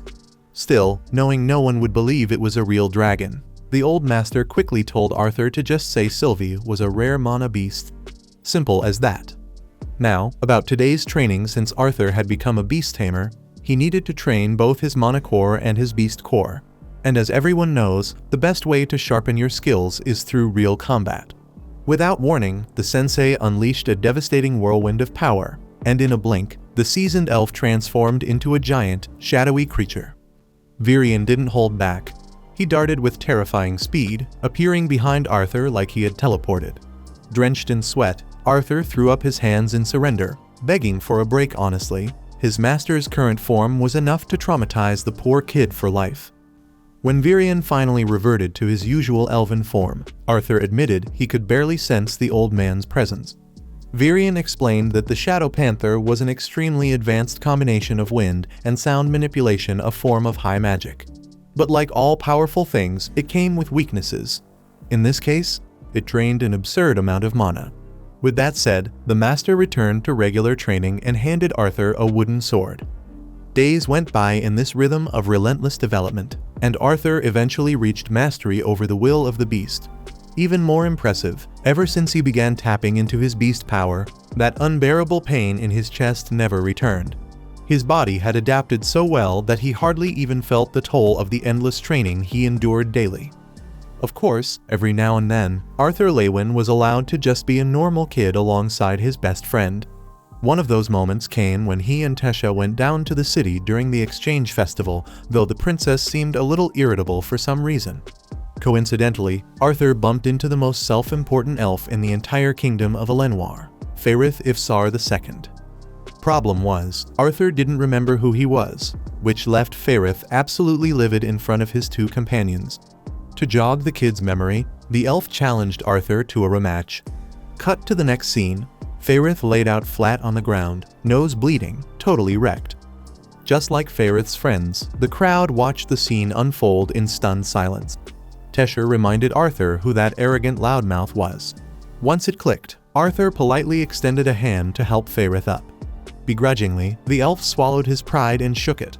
One of Faerith's friends joked that this had all just been an elaborate plan to make friends with the human, and that Arthur could call him Faefy, since that's what everyone else did. Mortified, Faerith got even more annoyed for being exposed like that.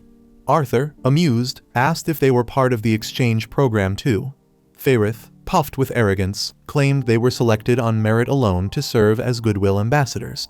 His friend quickly corrected him, saying only high-status kids had been given that role, throwing Faerith under the bus without hesitation. With that in mind, Arthur guessed Tesha must have been selected for the same reason. The princess looked down, visibly embarrassed. Faerith then made a snide comment about how they couldn't afford to let the feeble princess get lost again.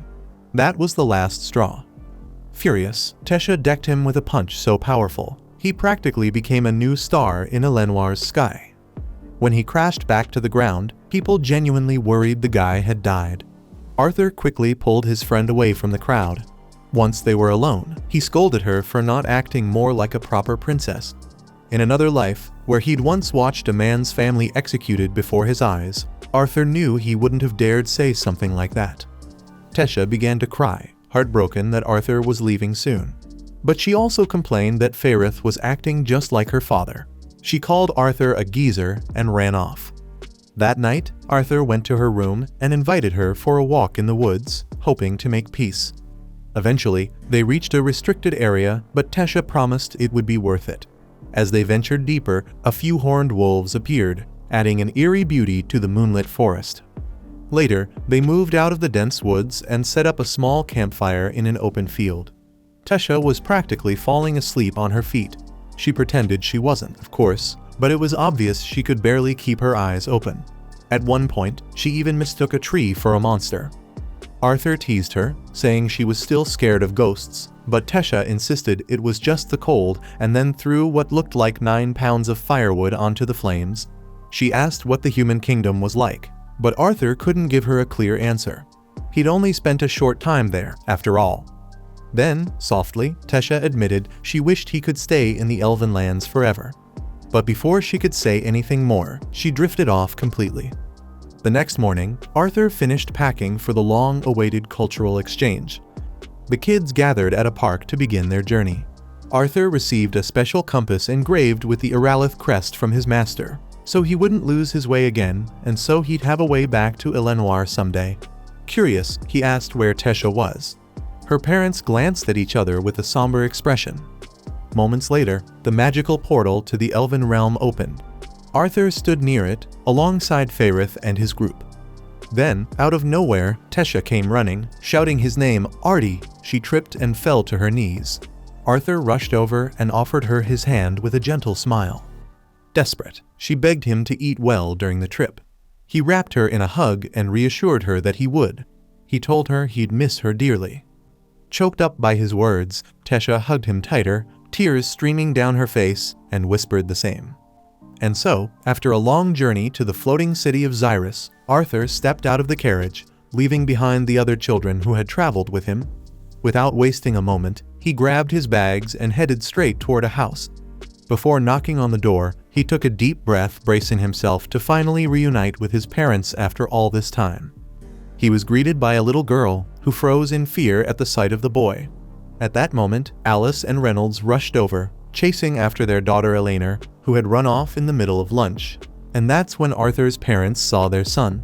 After so many years apart, after a few seconds of disbelief, realizing they were actually looking at their son, the parents rushed in and hugged the boy tightly. Eleanor, already showing strength at such a young age, turned to her mother and told her not to cry. The moment the girl called Alice Mom, Arthur was instantly transported back to the day of the carriage attack, when his father had told him to grab his mother and run as fast as he could. Arthur had said he was strong enough to stay and fight, but Ray insisted he use that strength to protect Alice, who, by the way, was pregnant at the time. Arthur knelt down in front of his sister and gently said her name. That's when Lisa explained that he was Eleanor's older brother, and the little girl stared at him in wide-eyed amazement as she tried to process it. Once inside, everyone sat down to talk. The mother wanted to know how her son was doing, especially since he'd been sick the last time they had spoken. When Arthur assured her he was fine, she immediately jumped to the next question: had he been eating properly? Ray chuckled at the mini interrogation. Lisa reminded Eleanor how often she used to talk about her big brother before bed. And though the little girl was still stunned by the surprise, Arthur gently tried to comfort her, telling her how happy he was to finally meet his baby sister. When the excitement died down, Arthur shared everything that had happened. Well, almost everything. Even though he trusted his parents, he left out the part about Sylvia. In short, he explained that he'd survived the fall thanks to a mix of luck and subconscious use of magic. He told them how he met Tess, and how he'd recovered in the kingdom of Elenoir. The illness he'd had in his chest, that had been caused by his unstable mana core, triggered by awakening too early. Fortunately, that was no longer an issue and would never come back. Still, keeping this secret hurt more than the illness ever did. But revealing the truth before he was strong enough would put everyone at risk. Reynolds finally noticed the little creature perched on his daughter's head and asked who this new friend was. Arthur explained that he had found a mana beast nest during his travels. The mother of that creature, Sylvie, had died, and Arthur had taken in the baby. Eleanor was instantly captivated by the adorable creature, and the parents were just happy to see their son safe and healthy after all this time. By the way, Ray wanted to know what stage Arthur's mana core had reached, just to compare his own progress. But Lisa scolded him for asking something like that right after their son had just returned. Speaking of which, Arthur asked what his father had been up to. Ray said he got a job at the Helstia auction house, proudly announcing that he was now their head of security. Arthur, teasing his dad for more than just his grown-out beard, asked about his mana core stage, and Ray revealed that he'd reached Deep Orange 2 years ago. Arthur was impressed. In order from lowest to highest, mana colors go: black, red, orange, yellow, silver, and white. Each color has 3 stages: deep, standard, and light. Since Ray was an augmenter, he'd improved physically and climbed up a few levels. Arthur then shared that he'd reached light red just 1 step behind his dad, which absolutely blew Ray's mind. His son didn't even have armpit hair yet. Still, he was thrilled with Arthur's progress and insisted they train in the backyard immediately. And at that moment, the only thing Arthur could think was how good it felt to be home again. But their reunion was suddenly interrupted by the arrival of a man, a woman, and a child. The man didn't even knock, just barged right in. Arthur figured he had to be a family friend. And he was right. Ray introduced him as Vincent Helstia, owner of the auction house and Ray's boss. Beside him stood his wife, Tabitha. Arthur politely introduced himself, and Vincent was taken aback by the boy's manners, joking that he didn't seem like Reynolds' kid at all. Tabitha introduced their daughter as Lilia, and you could feel the spark of tension from a mile away, but not between Lilia and Arthur, between Lilia and Sylvie. Finally, Reynolds confessed that the house actually belonged to Vincent, and apologized in advance for the mess they were about to make outside. And sure enough, Ray and Arthur stepped out into the backyard for a long overdue sparring match. Vincent couldn't believe they were really doing this right now, but as soon as Ray started stretching, it was clear he meant business. Curious, Vincent asked if it was true that Arthur's core was already light red. Because if it was, that meant he'd awakened at 8 years old super early, and had already climbed 3 stages. Lisa said there was no reason for Arthur to lie. Tabitha, already sensing her husband's excitement, pulled him aside so they could watch from a safe distance. Still in disbelief, Vincent added that even the 11 and 12-year-old prodigies at the prestigious Xyrus Academy could barely reach deep red. Hearing all this, Arthur quietly thought to himself that he only hadn't reached the next stage because he hadn't had much time to train after receiving Sylvia's will. In other words, the kid was about to steamroll future enemies like a freight train. And finally, the duel began. Ray made it clear that Dad's still in top shape, but Arthur wasn't backing down either. He said he was just as ready. Time to put the talk to the test. Both opponents dashed toward each other, circling with practiced eyes, waiting for the perfect moment to strike. Interestingly, their fighting styles were similar, and once the clash began, Arthur immediately showed he was far beyond what you'd expect from someone his age. But when Ray blocked one of his punches, he smirked and said, "That all you got?" Fueled by the challenge, Arthur leapt back and launched another strike, a heavy kick, this time catching Ray by surprise, even though he managed to block it just in time. After another exchange of blows, Arthur takes a step back and asks his father what he thought. Ray admits the kid caught him off guard for a moment, but from now on, he says, he's fighting for real. As he says that, flames begin to swirl around his left hand, and Arthur reflects on how sorcerers in this world have an affinity for specific elements. Conjurers learn early on which element they're compatible with and gain control over it, be it fire, water, earth, or air. Amplifiers, however, struggle to distinguish that so clearly. They can only determine their element after reaching a certain level, and Reynolds, of course, is well past that stage.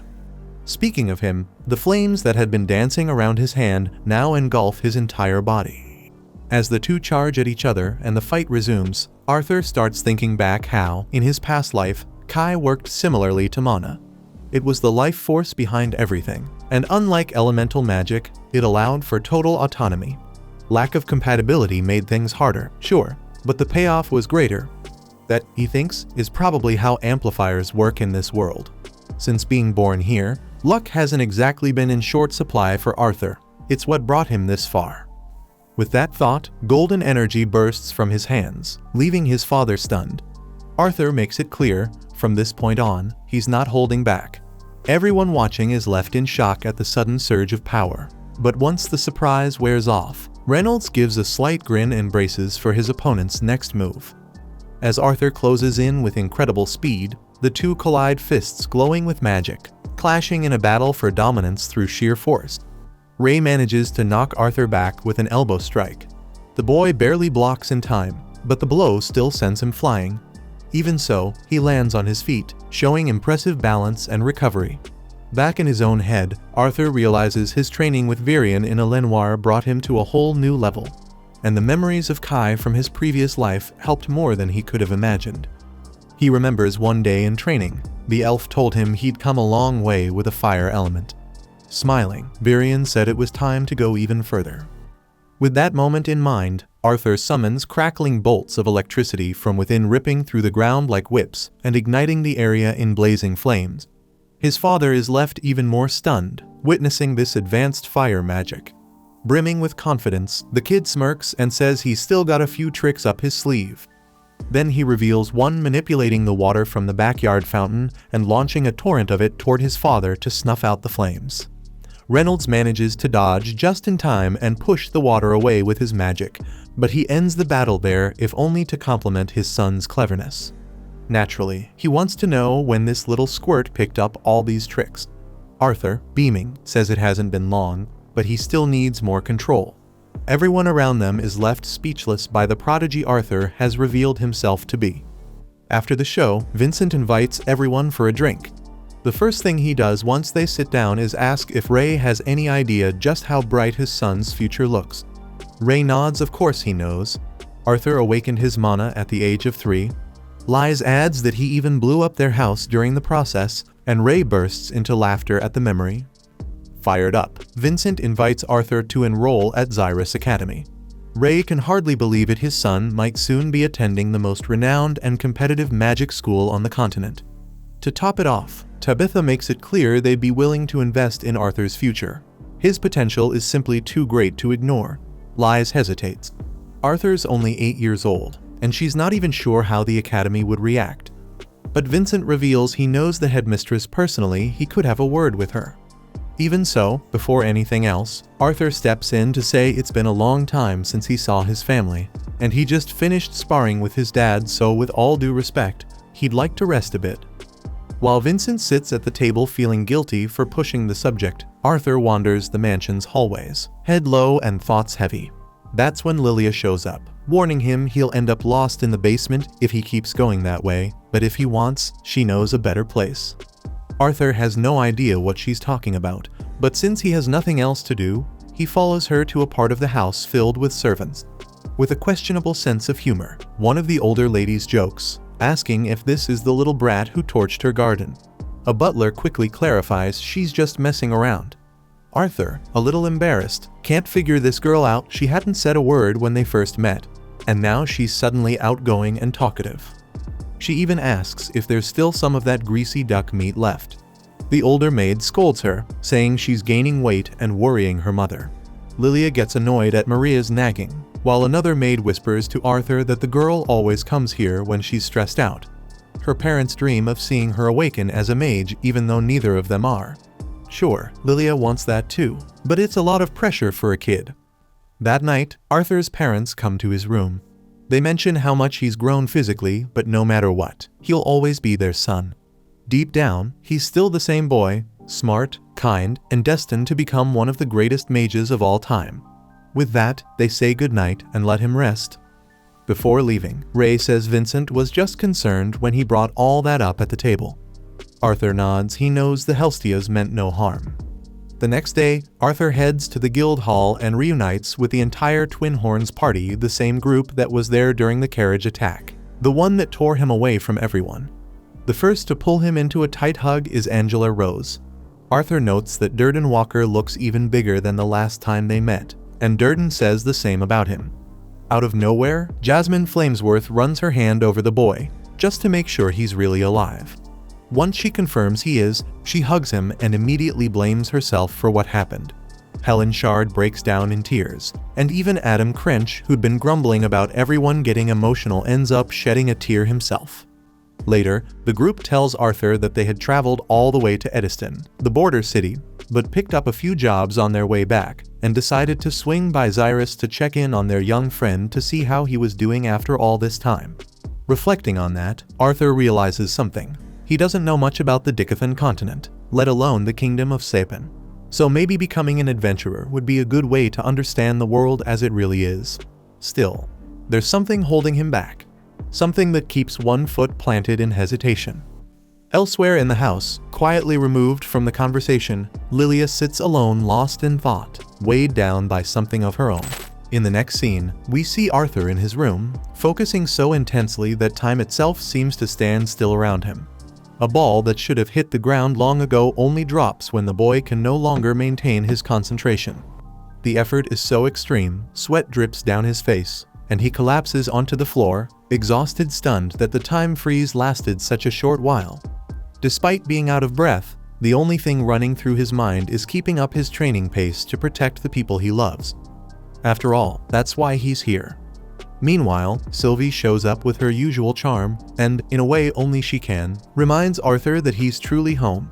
The feeling fills him with joy. It's been a long time since he last saw his parents, and now, he even has a baby sister. The only downside?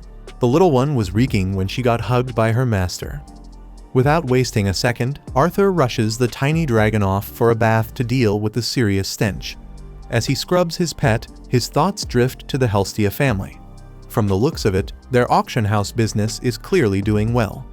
That aside, he recalls how her parents wanted their daughter to become a mage, though the girl herself had no interest in that path. Once the bath is over, Sylvie is sparkling clean again, good as new. But she's not the only one who needs freshening up. According to the women of the house, who suddenly barge into the young man's room, Arthur himself could use some grooming. Naturally, the poor kid has no idea how to react to the situation. Things start to make sense once he's dragged off to a city hairdresser to deal with the wild mop on his head. The moment the stylist sits Arthur in the chair, he sees it, a diamond in the rough just waiting to be polished. After the haircut, Arthur returns to the girls and leaves them speechless. His new look oozes style and swagger. Curious, he asks why he's being trimmed up like this, and the ladies explain, the Helstia auction house is frequented by nobles and royalty. So, Arthur simply couldn't keep walking around like some stray mutt. On that note, Tabitha offers to show him a bit of Xyrus City. Elena asks to tag along with her big bro, and Lilia admits she felt a tiny bit jealous after all. The little girl had been glued to her before Arthur arrived. Still, she compliments his outfit, not surprising, since she picked it out herself. So, the group heads out for a stroll through the city. Arthur and Elena get the chance to explore every corner of that prestigious and intriguing place. Outside a school, a few boys toss a white band onto Arthur's head. He turns, confused, and asks who they are. Lilia explains, they're students from Xyrus Academy of Magic, probably just showing off. Around here, anyone wearing that preppy uniform is treated like royalty. Arthur tries to figure out why these guys would mess with him for no reason. But before he can get too deep in thought, something unusual grabs his attention, a strong, radiant aura nearby. He follows the energy and ends up face to glass with a store window, staring at a glowing purple orb. Tabitha explains that it's a beast core, a magical core extracted from a mana beast that strengthens whoever owns it. Hearing that, Arthur reflects on how elves typically don't deal in these kinds of items. Tabitha adds that the price depends on how powerful the core is. If it holds the beast's will, it can fetch up to 100 gold coins. With that kind of money, she says, her family could live comfortably in their homeland for 250 years. As it happens, similar items will be up for auction soon, and she promises to let Arthur touch one of the cores. Lilia hints that she'd like to join in, too, but her mother quickly makes it clear. Just because someone has a beast core doesn't mean they'll awaken magical powers. Besides, they can't afford something that expensive for a child. Lilia argues that there are cheaper cores at the weapons shops, but Tabitha sticks to her decision and shuts the conversation down. Arthur feels her friend's disappointment and can't help but sympathize. Later, the group sits down for a meal, but Arthur remains visibly bothered. He keeps thinking about how Lilia was treated and how differently she acted afterward. From what he can tell, Tabitha doesn't want her daughter rushing the awakening process, and maybe what's really hurting Lilia is the heavy weight of her father's expectations. Deep in thought, Arthur suddenly sees Lilia leave the table and slip into a nearby alley alone. He follows her and finds her inside a weapon shop, eyes locked on two small beast cores like a starving dog eyeing meat on a spit. Lilia's thinking she might just be able to afford one with her allowance. Arthur walks up and gently warns her even if she buys one, it won't guarantee she can use magic. Still, Lilia's determined to try, and she doesn't hide it. She reaches for one of the stones, but Arthur stops her and asks, "What if it doesn't work?" She replies that she's already failed multiple times, and one more setback isn't going to break her. According to her, Arthur doesn't understand because he was born special unlike her, who isn't even allowed to touch a beast core by her own parents. With that, Lilia tries to walk away, only to bump into the spoiled brats from the Magic Academy. Of course, they're quick to make a fuss over the accident. The shop owner hears the noise and steps out from the back to see what's going on. But he instantly backs off when he sees who's involved and basically lets the kids do whatever they want. Feeling emboldened, one of them summons fire, ready to escalate things, while another makes it clear that there's no way out. Arthur instinctively pushes Lilia behind him, realizing there's no peaceful way to resolve this, so it's time to act. He channels his signature magic ready for a fierce defense. However, just then, Tabitha and Alice show up at the shop and immediately tell the kids to lower their weapons, or rather, their spells. The shop owner grumbles, pointing out that she's speaking harshly to students from the academy, the kind of kids who could easily ruin his business. But Tabitha makes it clear, not even these little brats can hurt a Helstia girl and walk away without a scratch. As soon as they hear that last name, the boys freeze. They remember that's the family that donates a fortune to the academy every year. If the director found out they were messing with those people, she'd go ballistic. So, with their tails between their legs, they leave. Once everything is calm again, Arthur gets ready to head out too, but Lilia gently grabs him by the sleeve, not ready to let him go just yet. Later that afternoon, they return home. Tabitha tells Vincent about the scuffle with the academy boys. Alice admits she was more worried about those boys than her own son, and Lilia quietly apologizes to her father. Vincent responds with warmth and understanding. He reassures them that this won't stand in the way of Arthur getting into the Academy of Magic. After all, the Helstia family is one of its biggest donors, and as the saying goes, who pays the piper calls the tune. Lilia lowers her head. Then she asks, almost in a whisper, if her father is sending Arthur to the academy in her place. Vincent tries to explain that it's not like that, but she doesn't believe him, not even for a second. In front of everyone, she blurts out that she hates him. Not long after, Arthur goes to call Lilia for dinner, but she doesn't respond when he knocks on her bedroom door. Down the hallway, he notices a butler who greets him from a distance with a quiet nod. Then the scene shifts. We see Lilia as a little girl, practically glowing with excitement the day she found out she'd one day attend the Xyrus Academy of Magic to become a mage. But the years went by, and her magic never awakened. It took a heavy toll on her. Her mother and father did their best to comfort her, telling her that sometimes it just takes longer, and that one day she'd discover her potential. But time was merciless. And now that she's heard Arthur is going to that school, her self-esteem has hit rock bottom. Still haunted by those thoughts, Lilia hears Arthur calling her. He guessed she might be in the servants' basement, and sure enough, that's where he finds her.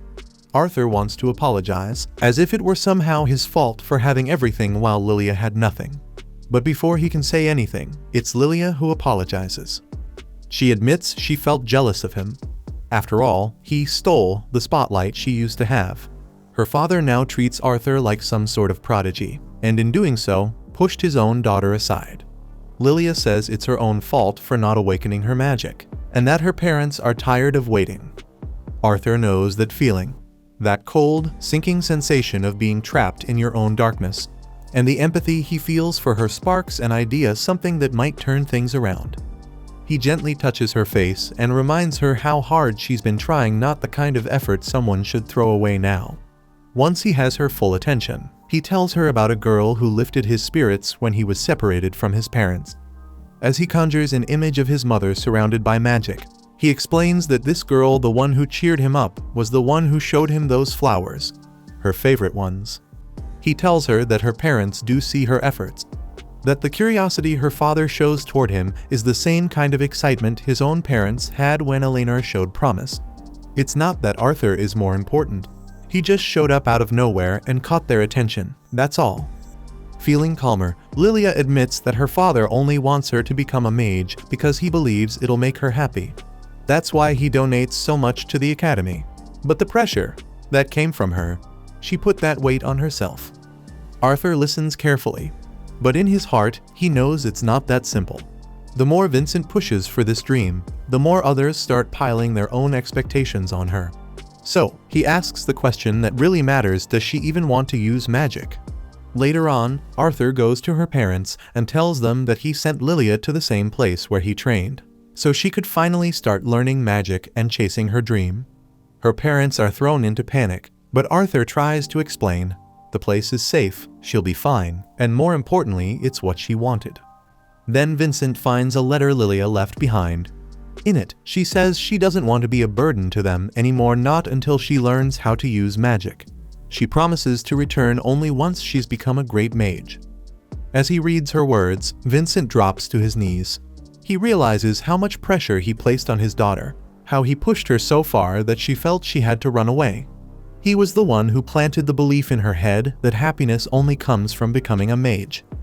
Through tears, he says that it's okay if she doesn't want to become a mage, that he loves her no matter what. Just then, Arthur asks Lilia what she thinks about that, and the girl steps out from behind a nearby door. She was in the house the whole time. Arthur apologizes for the dramatic stunt, admitting that he knows losing a child is worse than death for a parent. After all, he made his own parents suffer in a similar way. But Vincent insists he's the one who should apologize. First, for trying to get Arthur into the academy the very day he returned, and second, for making his daughter believe she had no choice. He tells her she doesn't need to go to the academy if she doesn't want to. He'll find a way to make her happy, with or without magic. But Lilia responds with determination. She does want to join the academy. She still wants to learn magic. Despite everything, that dream still burns inside her. What she truly wants is to become a mage who can make others happy just like Arthur does. Moved by her words, Vincent and Tabitha wrap her in a tight embrace. And Arthur? He simply looks at her and promises, without hesitation, that he will awaken her mana. With that, he sits Lilia and Elena down on the living room rug, their backs facing each other. Tabitha acknowledges the young man's talent, but admits she's never heard of the method he seems to be attempting. Arthur then announces that the first step involves the girl's breathing, because when you breathe in a focused, meditative way, mana becomes easier to sense.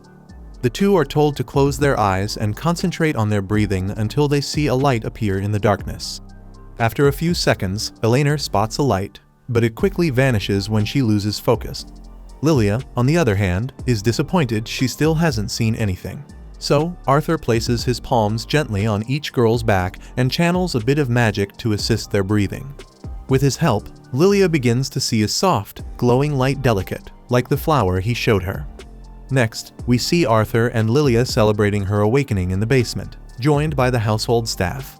Maria, thrilled by the moment, made sure to prepare a hearty, greasy dish to spoil the girl who's just taken a major step toward her greatest dream. Arthur explains that with intense training, it'll probably take 2 or 3 years for the energy to stabilize, which makes Lilia curious. What kind of element will she be able to use in the future? Arthur responds with a playful look, and the two burst out laughing together. Meanwhile, a hooded man is approaching Xyrus, surrounded by knights armored from head to toe. He seems quite eager for the entertainment waiting at the auction house. Check out these videos appearing on your screen and subscribe so you don't miss the next part.